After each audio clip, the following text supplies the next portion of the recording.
Cuando pensamos en el antiguo Egipto se nos viene a la mente las pirámides y algunos faraones como Tutankamón y Cleopatra. Sin embargo, entre estos tres referentes hay muchos siglos de distancia que dan cuenta de la compleja y amplia que es la historia del antiguo Egipto. Por ejemplo, las pirámides empezaron a construirse en el 2650 a.C. y su edificación terminó hacia el 1500 a.C. Por su parte, Tutankamón nació en el 1342 a.C. y Cleopatra murió en el año 30 a.C. Estamos hablando de más de 2000 años de civilización egipcia, que por supuesto supuso un cambio de dinastías, de estilos arquitectónicos, incluso de creencias. Pero una construcción que trascendió a todas las dinastías y que gozó de gran importancia para la población serán los templos. Por eso la mejor forma de conocer y explorar el antiguo Egipto es una visita por sus templos.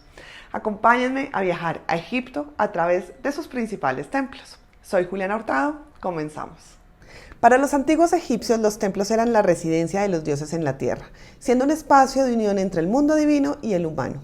En los templos hacían rituales de adoración hacia el dios o diosa para garantizar la Ma'at, que es la armonía cósmica. En otras palabras, si el dios al que se le dedicó el templo es venerado, él continuaba sus labores divinas que sustentan el orden de la naturaleza y la sociedad humana. Aunque cada uno de los templos egipcios guardan particularidades, sobre todo dependiendo del momento histórico en que fueron construidos, en general comparten una serie de características como su estructura y división interna. Por ejemplo, algunos templos tienen obeliscos, que son pilares monolíticos fabricados en un solo bloque de piedra. Se imaginarán que su construcción y traslado constituía una labor titánica que implicaba a cientos de personas. Pero todo esto se hacía con el fin de alabar al dios solar Ra. La punta del obelisco, que se llama piramidón, simbolizaba el proceso por medio del cual los rayos solares dan vida al caer sobre la tierra y fertilizarla. En sus lados hay jeroglíficos que incluían una dedicatoria a los dioses y los nombres y títulos del faraón del momento. Lo primero que vemos en el templo es el pilono, que en términos coloquiales sería la fachada. Tiene forma de pirámide truncada con gruesos muros que protegen la entrada principal y simboliza el horizonte por el que se eleva el sol. La sala y petra es el espacio abierto del templo, siendo posterior a los pilonos de la entrada y anterior a las salas hipóstilas, cubiertas, en donde estaba resguardada la imagen de la divinidad. Esos serían los tres espacios principales: pilono, sala y petra y sala hipóstila. Aunque hay templos que tienen muchas más partes que dependen del dios venerado y de la magnitud del recinto. El templo de Hatshepsut fue construido directamente en la roca en la orilla occidental del Nilo. Se accede a él por un camino procesional y una serie de rampas. En su época, una avenida de esfinges y obeliscos constituía el acceso a la primera terraza, hoy cerrada al fondo por un pórtico de 22 pilares. La amplia rampa que comunica las terrazas servía para albergar una gran cantidad de gente durante las festividades religiosas. En el interior encontramos bellísimos bajorrelieves que narran el nacimiento y la infancia de la reina, así como el apogeo de su reinado. El templo de Hatshepsut fue llamado por los antiguos como sublime de los sublimes y es un ejemplo único en la arquitectura egipcia, siendo revolucionario para su época. En este punto se preguntarán cómo una mujer llegó a ser faraón y tener el poder para edificar un templo de estas magnitudes. Lo que sabemos es que el faraón Tutmosis I tuvo una hija real llamada Hatshepsut y un hijo de una concubina de nombre Tutmosis II. Los hermanos se casaron y Tutmosis II asumió el trono a la muerte de su padre. Pero Hatshepsut enviudó pronto y quedó como regente de su hijastro, el futuro Tutmosis III. Con el paso del tiempo, ella se hizo con el poder hasta convertirse de facto en faraón y gobernar personalmente durante más de 20 años. Es un caso muy excepcional de inteligencia política y astucia diplomática. Seguimos con el templo Serapeum en Saqqara. Con unos 8 kilómetros de extensión, la necrópolis de Saqqara es la más vasta de todo Egipto.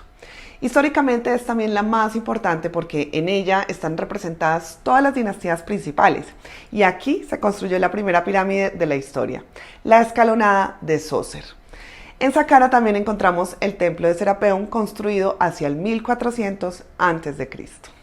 Es un templo funerario en donde por más de 1000 años fueron enterrados los toros Apis.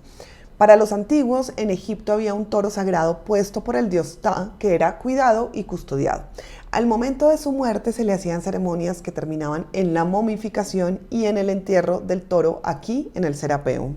Seguimos con los templos de Luxor y Karnak. Luxor fue capital del Imperio Nuevo Egipcio, un periodo histórico que dura 500 años, entre el 1550 y el 1070 a.C. Durante este periodo gobernaron reconocidos faraones como Ramsés II, Akenatón y Tutankamón. Luxor, conocida como Tebas en la antigüedad, es la ciudad de los grandes templos y necrópolis del antiguo Egipto. En sus cercanías está el Valle de los Reyes y el Valle de las Reinas, en donde fueron enterrados los faraones y los nobles del Imperio Nuevo. En esta zona visitaremos el templo de Luxor. Acceder a este recinto es un privilegio, pues antiguamente solo los sacerdotes de Amón tenían permitida la entrada. Tiene una longitud de 260 metros y fue construido entre los años 1400 y 1000 a.C. por los faraones Amenhotep III y Ramsés II, siendo este último quien lo dotó de un amplio patio columnado y de un recinto exterior al que le añadió la fachada, los colosos y los obeliscos. Otros soberanos como Tutankamón, Horemheb y Alejandro Magno lo enriquecieron con relieves, con inscripciones y edificios menores, creando un impresionante conjunto que da cuenta del glorioso pasado egipcio. Cruzando la monumental puerta se entra en el patio de Ramsés II y mucho más al interior está el patio de Amenhotep III. Hoy en día quedan las columnas y estatuas en diferente grado de conservación, pero al caminar por su interior es posible sentir la grandeza de lo que fue el lugar para la antigua Tebas. En la época antigua, el templo estaba precedido por 2 obeliscos. Solo uno está en Luxor porque el otro fue un regalo de Mohamed Ali a Francia. Hoy está en la Plaza de la Concordia en París. El templo de Luxor fue originalmente consagrado al dios Amon-Ra, pero con la llegada de otras civilizaciones como la griega y la romana, se fue transformando para recibir a otras deidades. Incluso con el cristianismo se construyeron distintas capillas decoradas con frescos bíblicos y encontramos hasta una mezquita del año 640. Todo ello nos permite concluir que el templo de Luxor ha sido por más de 3.500 años un lugar sacro para múltiples religiones. Y no puede entenderse el templo de Luxor sin el otro gran y monumental templo, el de Karnak. Ambos estaban unidos por medio de un corredor procesional que en su día llegó a contar con 1.400 esfinges. La avenida terminaba a la entrada del templo, señalada por el gran pilono levantado por Ramsés II. El templo de Karnak es un poco más antiguo y tiene una mayor dimensión que el templo de Luxor. Es uno de los complejos arqueológicos que mejor representa el carácter monumental y la concepción imperecedera y eterna de la arquitectura egipcia. Este templo, a pesar de las numerosas reformas que se realizaron a lo largo de los siglos, mantiene la distribución canónica del templo egipcio. En el centro, el templo principal dedicado a la deidad, y al lado el lago sagrado para las ceremonias. El templo de Karnak era el sitio sagrado que comunicaba la divinidad del faraón con su pueblo. No estaba abierto al culto público, por lo que las personas hacían llegar sus peticiones por medio de intermediarios. Al sur se encuentra el dominio de la diosa Mut, consorte de Amón y representada simbólicamente bajo forma de buitre.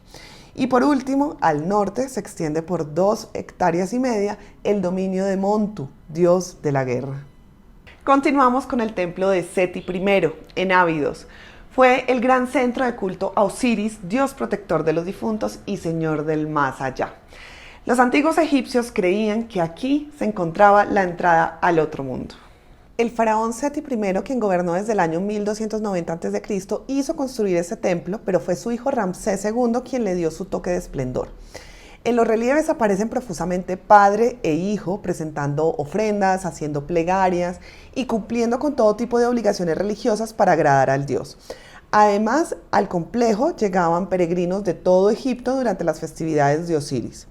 Del templo también destaca que en uno de sus pasillos está la lista de reyes que precedieron a Seti, siendo un gran aporte histórico. Del hijo de Seti, Ramsés II, nos ha llegado Abu Simbel, probablemente la mayor joya arqueológica de todo Egipto. Pero antes de explorar el templo, les voy a contar una curiosidad. Resulta que en donde está ubicado el templo hoy no es el lugar donde fue construido originalmente. Para entender esto, tengo que comentarles sobre la gran presa de Asuán. El Nilo fue un río fundamental para los antiguos egipcios. Allí se concentraban sus historias mitológicas y sus caudales favorecieron los cultivos agrícolas. Ellos hablaban del Nilo como un regalo de los dioses. Sin embargo, a lo largo de la historia, las crecidas del Nilo provocaban inundaciones desastrosas. Por ese motivo, en la década de 1950 se construyeron dos modernas presas cuyo objetivo era controlar las crecidas del Nilo y producir electricidad a gran escala para abastecer a la población creciente. El proyecto se realizó bajo el gobierno de Gamal Abdel Nasser y tardó cerca de 11 años en construirse. Una gran parte de la Baja Nubia quedó bajo el agua, lo que tuvo un gran costo para las poblaciones nubias aledañas que tuvieron que salir de sus territorios, y otro gran costo para el patrimonio histórico porque muchos templos quedaron sumergidos y muchas piezas históricas que la arqueología aún no había recuperado iban a quedar para siempre bajo las aguas de la gran represa de Asuán. Algunos de los monumentos más importantes pudieron salvarse gracias a una campaña de la UNESCO y fueron trasladados piedra por piedra a ubicaciones seguras.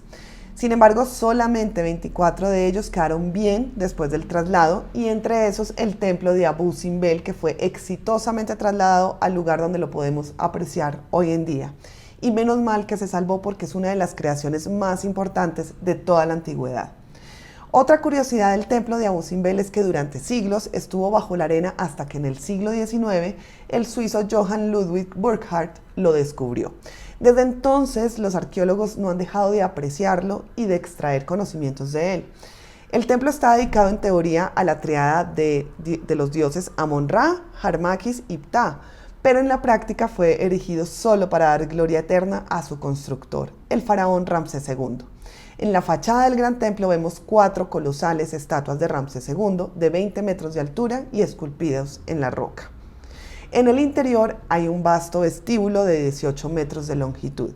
El techo está sostenido por 8 pilares de 10 metros de altura dispuestos en 2 hileras y representando a Osiris con las facciones de Ramsés. La decoración de las paredes es toda una oda a la propaganda. Vemos la gloria militar de Ramsés, especialmente el triunfo sobre los hititas en la batalla de Kadesh. El problema es que hoy sabemos que realmente no fue un triunfo egipcio, sino más bien un tratado de paz. Y lo sabemos porque la copia hitita del tratado se encuentra en el Museo Arqueológico de Estambul.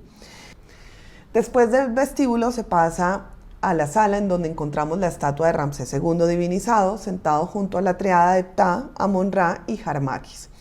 2 veces al año, en los días equinocciales, a la hora del alba, el sol penetra en el templo recorriéndolo en toda su longitud y yendo a inundar de luz las estatuas de Amón, Harmaquis y el faraón. Después de aproximadamente 20 minutos, la luz desaparece. Lo realmente curioso es que Ptah jamás es iluminado por los rayos del sol y esto se debe a que Ptah es el dios de las tinieblas. Un ejemplo más de lo avanzado del conocimiento y los cálculos que realizaban los antiguos egipcios. El segundo templo, más pequeño, está dedicado a Nefertari, la esposa preferida del faraón.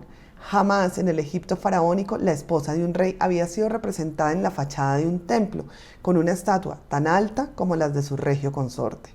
Nefertari está representada como Hathor, con los cuernos de la vaca sagrada, el disco solar y 2 plumas. El interior es mucho más sencillo que el otro templo, pero sigue siendo precioso. En el siglo V a.C., el historiador griego Heródoto viajó a Egipto en busca de información y se llevó la grata sorpresa de encontrarse con una gran civilización de antiquísimas tradiciones. 2 siglos después, un joven griego macedonio de nombre Alejandro conquistaría gran parte del mundo conocido, dentro del cual estaba Egipto. Alejandro quedó fascinado por estas tierras, fundándose en su honor la ciudad de Alejandría. Cuando murió en el año 332 a.C., el vasto imperio alejandrino quedó dividido entre sus generales más cercanos. Uno de ellos era Ptolomeo, quien se hizo con el control de Egipto. Proclamado faraón, Ptolomeo fundó la primera dinastía griega que gobernó Egipto, la de los Lágidas.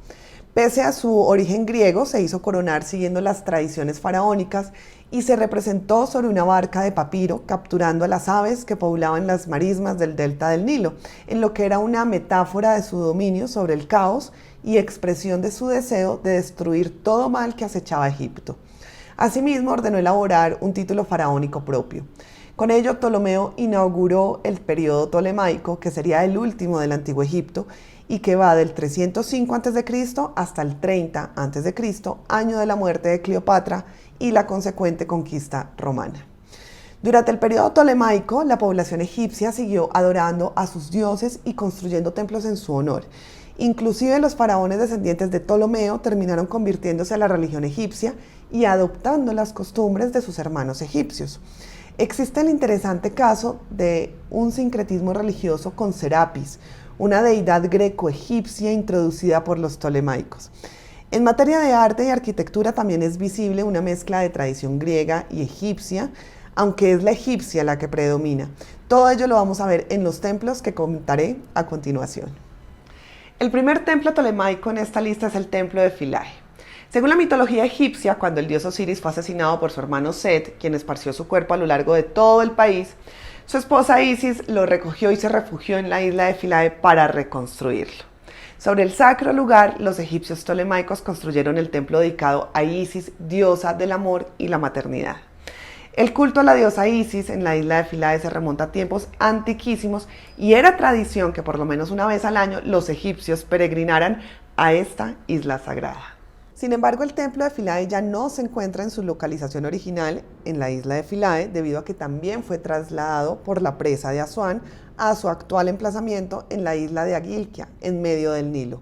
Como dato curioso, en el templo de Philae se conservan los últimos jeroglíficos egipcios datados en el 394 después de Cristo. El templo de Komombo, ubicado en una pequeña colina que domina el Nilo, es casi una acrópolis de reminiscencias helénicas. La piedra misma es distinta de la de los otros templos, tal vez por el prolongado contacto con la arena durante tanto tiempo que oprimió al monumento. La gran particularidad de este templo deriva de su inusual y casi único esquema. Se trata de un templo doble, es decir, es el resultado de la unión de dos templos contiguos.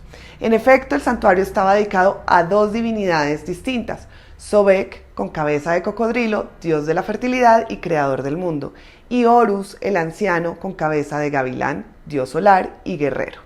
La parte derecha del templo está consagrada a Sobek y la izquierda a Horus.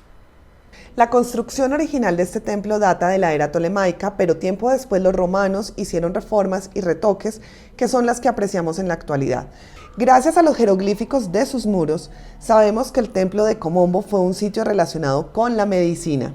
Allí se hacían ofrendas a Imhotep, el primer arquitecto y médico de la historia. Además, arqueólogos encontraron en su interior momias de cocodrilos embalsamadas y dedicadas a Sobek. El templo de Edfu está consagrado al dios halcón Horus y es un gran ejemplo del sincretismo greco-egipcio propio de los tolemaicos. De este templo conocemos casi toda su historia gracias a las numerosas inscripciones y los detallados bajorrelieves. Fue erigido en el 237 a.C. por Ptolomeo III, nieto de Ptolomeo I, en el emplazamiento de un templo antiguo más pequeño. Los mismos bajorrelieves nos dicen también cuándo el templo fue terminado: el 5 de diciembre del 57 a.C. Quiere decir que fueron necesarios casi 2 siglos para construir este enorme santuario. Al cruzar el pilono de 36 metros de altura, accedemos a un patio abierto donde se realizaban las ofrendas al dios Horus. Más adelante se encuentra el vestíbulo de la sala hipóstila y 2 vestíbulos consecutivos decorados con escenas que representan batallas, deidades, matrimonios y ofrendas. El templo de Edfu cuenta además con profusas inscripciones sobre mitología y religión, lo que la convierte en una importante fuente de información sobre la forma de vida y el pensamiento en el Antiguo Egipto. El templo estuvo en funcionamiento hasta que el cristianismo logró imponerse en Egipto hacia el 391 después de Cristo. Con el paso de los siglos, la arena cubrió por completo el templo hasta que en 1860 el egiptólogo francés Auguste Mariette lo desenterró. El último templo por ver es el templo de Hathor en Dendera. Aunque en el sitio del templo hay construcciones con 4000 años de antigüedad, el templo propiamente fue construido en la época tolemaica, la última del Antiguo Egipto. Por esa razón, los egiptólogos estiman su fecha de construcción en el año 54 a.C. Como su nombre lo indica, estaba dedicado a la diosa Hathor, protectora de la maternidad y el amor. Hathor era también la diosa protectora de la danza y de la música, así que cada año en el 20º día del primer mes de la inundación, En Dendera se celebraba la fiesta popular de la embriaguez.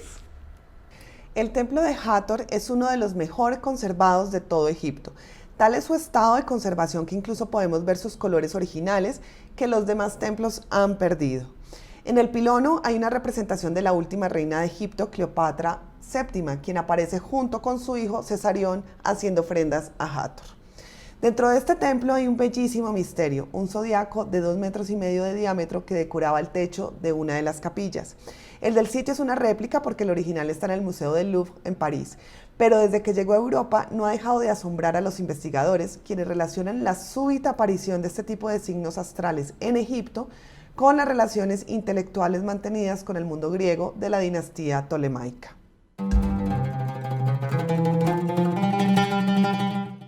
Espero con este recorrido haberles mostrado no solo la majestuosidad del patrimonio egipcio, sino también la importancia de prepararnos y estudiar antes de viajar.